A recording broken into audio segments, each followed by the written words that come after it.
does not think in days or months or years. It's part of the ethic of Islam. It's not philanthropy. It is the extraordinary sense of humanity that he has. Trust in people. It's an extraordinary phenomenon of development, that the most powerful force is people changing their own environment.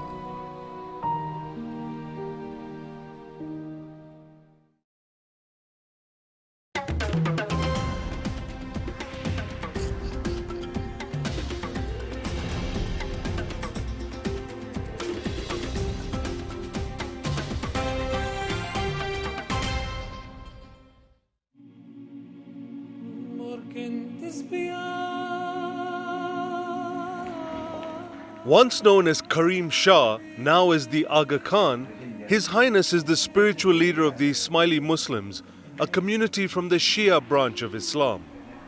He is the 49th Imam, descendant of the Prophet Muhammad. Ismailis, like all Muslims, believed Muhammad was the last revealed prophet of God. His Highness the Aga Khan is the 49th hereditary Imam of the Shia Ismaili Muslim community. This position that he holds, this office that he holds, is an office by which from the time of the Prophet to Imam Ali, in succession, is the office of the Ismaili Imamate. Today, it is the office held by His Highness the Aga Khan for the Ismaili community.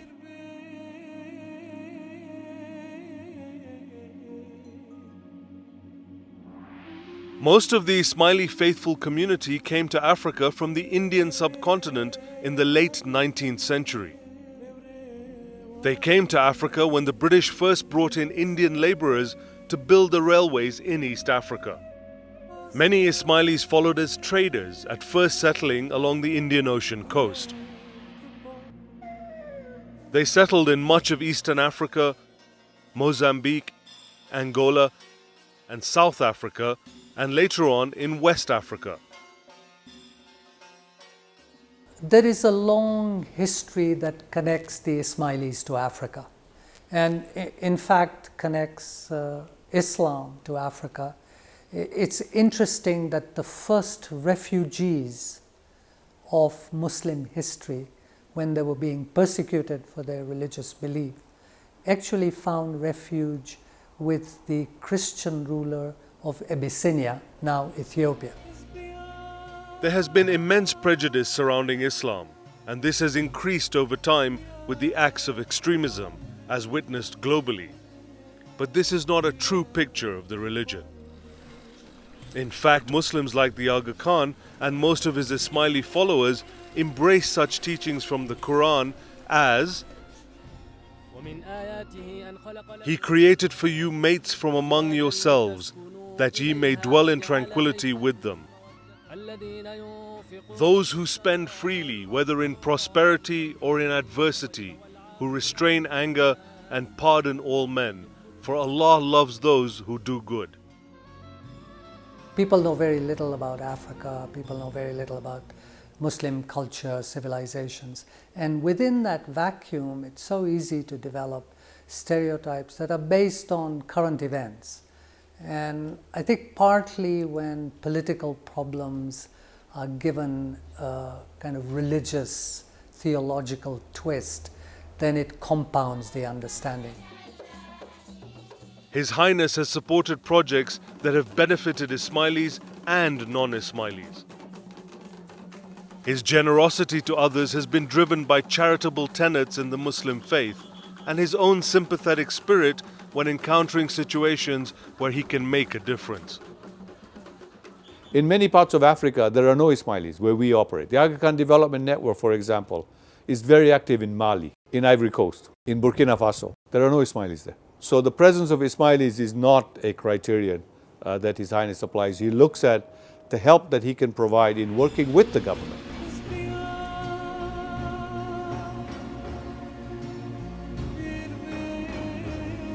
The mandate of the Imam is to engage with both the material and the spiritual conditions of not only the community but also those amongst whom the community live. So it doesn't have that sense of philanthropy, and I think part of what is important is that this development has to be seen over time as something that builds sustainability and capacity in the community. It's part of the ethic of Islam. It's not philanthropy. It's that you have a duty to share what you do not need yourself. If Allah has given you the wherewithal to share, you share. Born in Switzerland, the Aga Khan spent some of his childhood in Nairobi, Kenya, away from the Second World War that was devastating Europe. It was in Africa many years later that he donned the mantle of his late grandfather, the third Aga Khan, Sir Sultan Muhammad Shah. Sir Sultan chose Karim Shah for the role, hoping that he will provide the Ismailis with energetic leadership. My grandfather was more the senior figure in the family with whom you discussed what you were doing at school and not doing at school, what you were doing at university, not doing at university. And it was a very different relationship, and he was very much the head of the family. For a 21-year-old college boy, an expert skier and soccer player for Harvard University, becoming the leader of 15 million Ismailis around the world was a huge responsibility. After visiting various Ismaili communities, the young Aga Khan returned to Harvard to prepare himself to meet the challenge. In 1959, he graduated from Harvard University with an honors degree in Islamic history. At this point, the Aga Khan returned to the continent. He met many East African leaders, including Kenya's founding father, Jomo Kenyatta. He even received the Grand Cross of the Brilliant Star of Zanzibar in 1957. But he also received similar recognition in the West African countries of the Ivory Coast and Upper Volta, which was later renamed Burkina Faso in 1965. His strongest relationships was with the independence leaders and the leaders who followed independence to start to develop the country. And that, at that time of pre-independence and independence, even during colonial rule, he started to think about what would Africa need post-independence.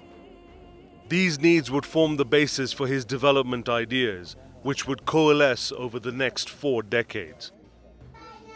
They would include an emphasis on education, healthcare, infrastructure, and self-reliance. As the Quran says, that man can have nothing but what he strives for. We're moving towards independence, towards the idea that we would be free to choose what kind of society we live in. And yet at the same time, we were aware that the colonial legacy had not left us with too many assets. The Aga Khan saw that Africa would have to build itself up, as the colonial powers had only built institutions for the wealthy few. So the beginning was a complex learning process with leadership that one didn't know oneself, the leadership of the generation of my grandfather. These were all situations that I entered rather young.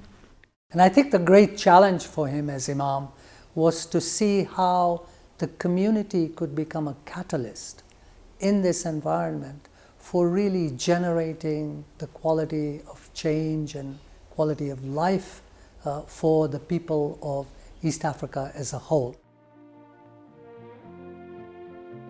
His grandfather, Sir Sultan Muhammad Shah Aga Khan, was a distinguished statesman who was once the president of the League of Nations.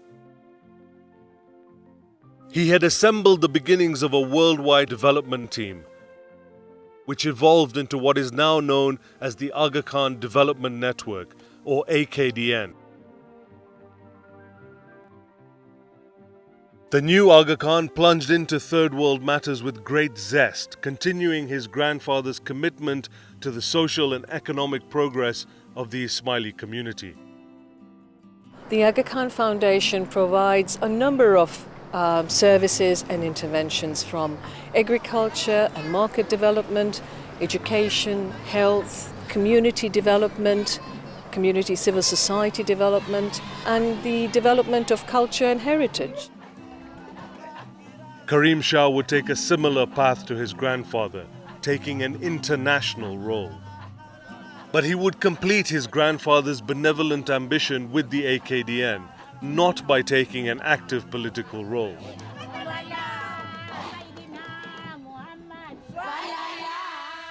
The AGA KHAN Development Network doesn't compete with government. We complement government. We complement the work of government. We also don't like to replace the government. That is not our role. We're a private development agency, a set of agencies, a private development network, but our role is to complement what government is, to support what they're doing, to enhance what they're doing. It's important that the position of the AGA KHAN Development Network is seen as an enhancer of the quality of life.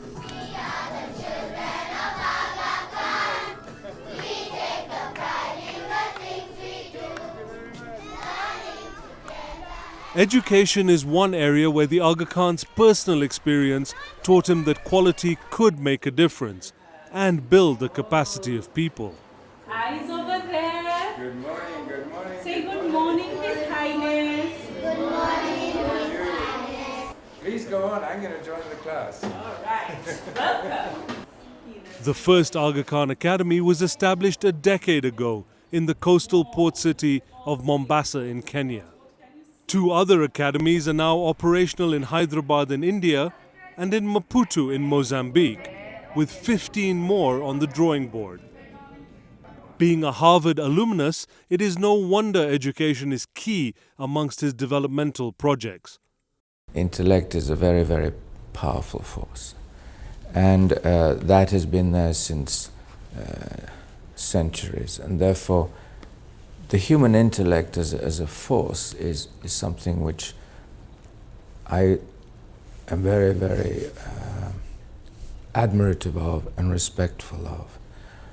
Therefore, educating people to address issues is a fundamental principle of development for me.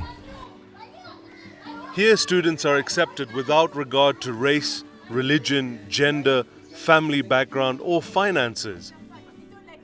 They learn to live together and accept and appreciate their fellow students. In other words, they learn to build a pluralistic society in the future. Nafisa Abdul Hamid earned a scholarship to the University of Alberta, Canada. She is one of the many budding professionals the Aga Khan School has produced and has plans of returning to her home country, Kenya. In the future, I want to go to law school, but not to make a ton of money, but to come out with a degree and to be qualified to go back to my home country and help the refugees in northern Kenya just go back to their homes. And here, as in all his undertakings, the Aga Khan refuses to cut corners or accept second best. Our hallmark will be quality students, quality instructors, quality facilities, an unwavering devotion to world-class standards. Let the day be long past when some could excuse mediocrity by saying that it was good enough for Africa. Maxwing Oswang's family struggled to take him to school. His future did not seem bright because of the limited resources both at school and at home. We have 2 rooms, and this is the sitting room, and we also have the bedroom where we normally cook also at the same time. He excelled and was admitted to the Aga Khan Academy in Mombasa. On a visit to his old school, since I've gone to Aga Khan, I think I've started like seeing my dream coming true, because at the moment I think I'm doing well in my studies, and so I can see that I'll be able to go to universities, whereby if I achieve my goal, I'll be able to come back and help the school and also the community around there.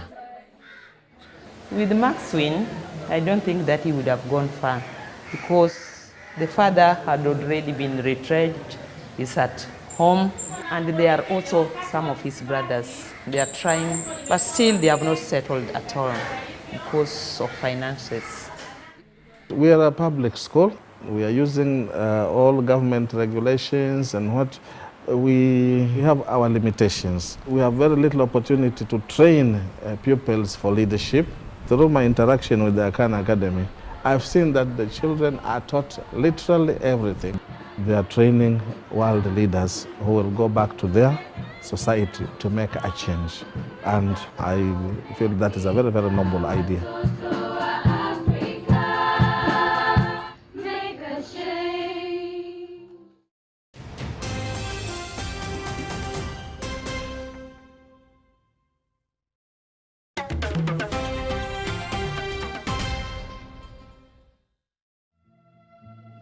As a world traveler, the Aga Khan has seen both the latest innovations in the developed world and the lack of infrastructure in developing areas.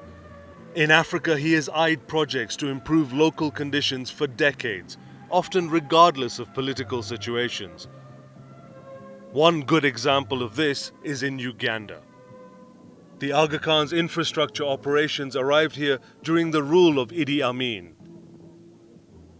Soon afterwards, in 1972, Amin expelled 50,000 Asians, including the Ismailis, and gave them a 90-day notice to leave Uganda.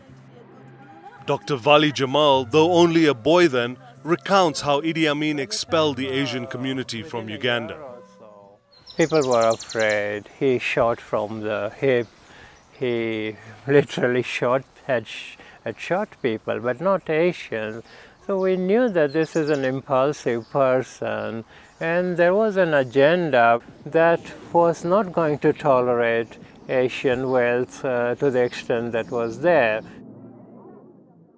Because of the relations he made over time with leaders from various countries, His Highness the Aga Khan managed to assist the expelled Asians to settle in other countries. If you speak to the East African, Ugandan Asians in Canada, they will tell you how when the Ismailis were leaving because of what the Aga Khan had arranged with the then Prime Minister Pierre Trudeau of Canada, that there were many other Asians who also were able to go because of what he had arranged. He worked with various international agencies, with various foreign governments to negotiate transit for them. Amin is long gone. AKDN is still there. When President Museveni came to power, he asked the Aga Khan to come back. He said, I want you to come back. We're are sorry for what happened, but it's happened. But we want your members of your community, you, to come back. The Aga Khan continues to invest in Uganda. Bujagali is a big example of that. I mean, this is a massive project that provides electricity to more than half of Uganda and soon to parts of northern Tanzania and western Kenya. The lack of electricity has long been a problem for Uganda's development. Frequent power blackouts in Uganda cause serious consequences that cost the business community gravely. We used to have power in 2 to 3 days in a week. There was no business. We had no choice just to close up and go home. Now a new hydroelectric project down the Nile at Bujagali is keeping the lights on and turning out half of Uganda's electricity at a lower cost. Without electricity, your quality of life is not going to improve. So that's a very important economic initiative, which has a huge impact on the development of the country, the quality of standard of living and the ability of people to improve their economic standing. Once again, the Aga Khan's focus on quality is evident.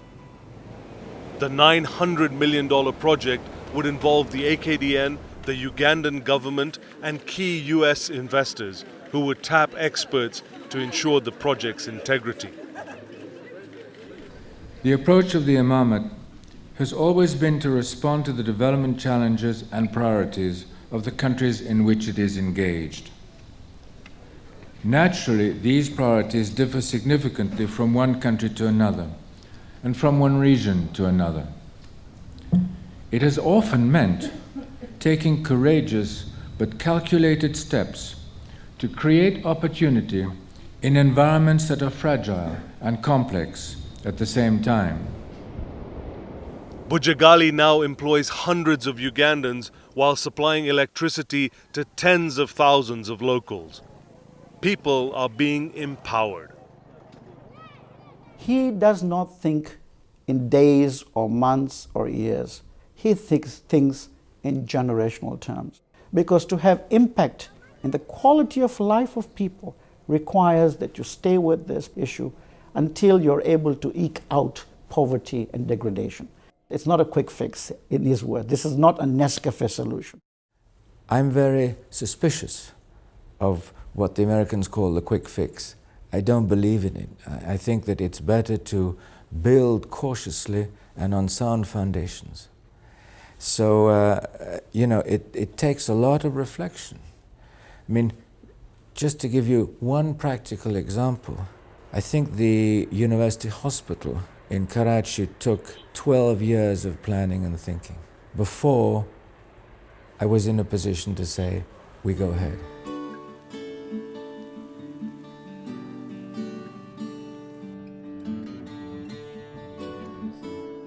The AKDN's health initiatives have included village clinics, a renowned teaching hospital in Nairobi, Kenya, and now a $50 million heart and cancer center at the AGA KHAN University Hospital here in Nairobi. These facilities are known for their high standards across East Africa. They have helped to develop local medical professionals as well as attract those working overseas to come back home. People come back if the work environment is compatible with their objectives.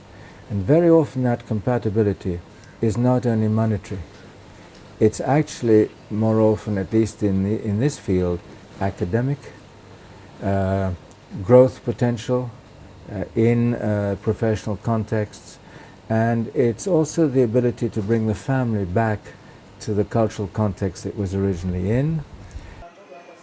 Dr. Harun Otieno trained in the United States and came back home to head the cancer program. Remuneration is obviously a factor, but life in Africa or Kenya is not as expensive. Being close to family is also a big plus, and the pace of living is also a little bit more comfortable. But at the same time, you also get a big opportunity to make a much bigger impact when you're working in Kenya than, for example, working out in the West.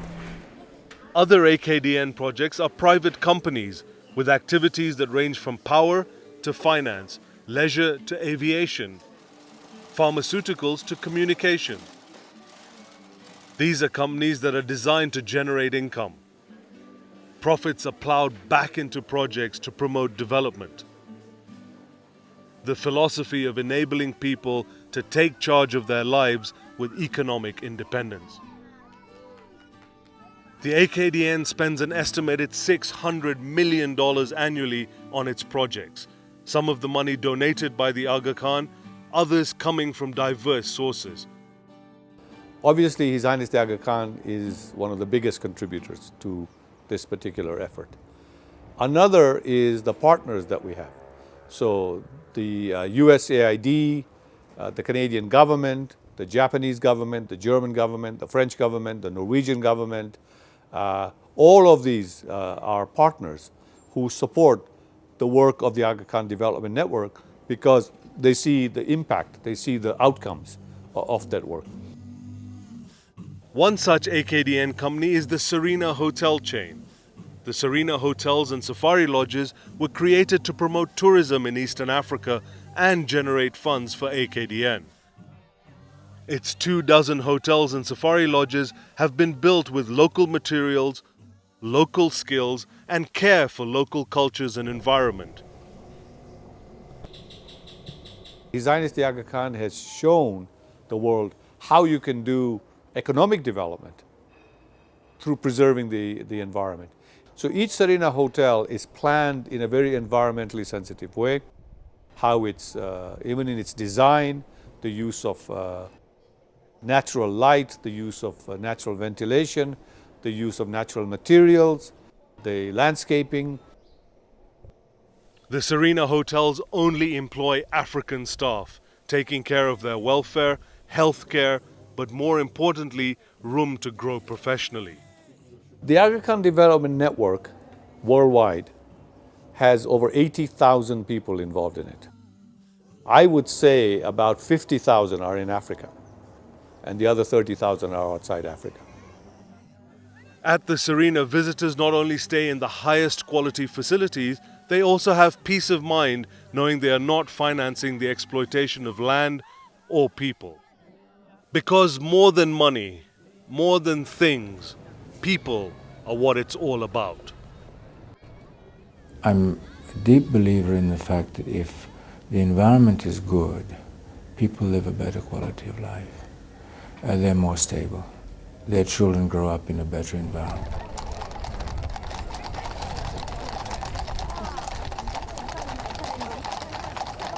Leaders all around the world recognize and have honored the Aga Khan for his work and dedication. The trust and gratitude many African leaders have felt for the Aga Khan is an important boost for the work of AKDN. You have been a dependable partner of Tanzania's and Tanzania's development. I commend His Highness for this remarkable contribution to our economy.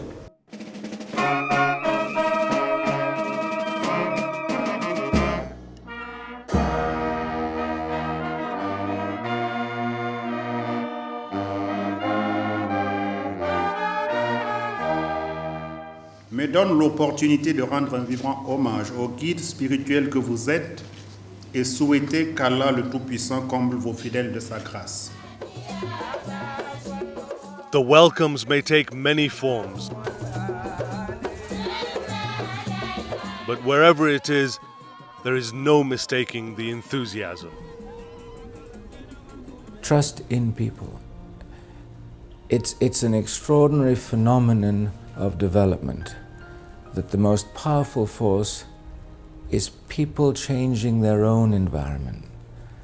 What they need in many cases is the wherewithal to change, but the will to change, very often the capacity to change well, because they live in their contexts. That's an extraordinarily powerful force. It's a continuous job. It's an unending job. And through it all, having seen him in many, many parts of the world, and having talked to him at length on many subjects, there is one thing which distinguishes him, which is not in the buildings and not in the organization. It is the extraordinary sense of humanity that he has. Over 50 years later, the once young Imam has touched lives all over the continent, leaving a mark everywhere he sets foot. From the life of the rising student in Kenya to a trader in Bujagali and in so many other locations across Africa, it is evident His Highness the Aga Khan has built institutions not just with stones, but with a heart full of compassion.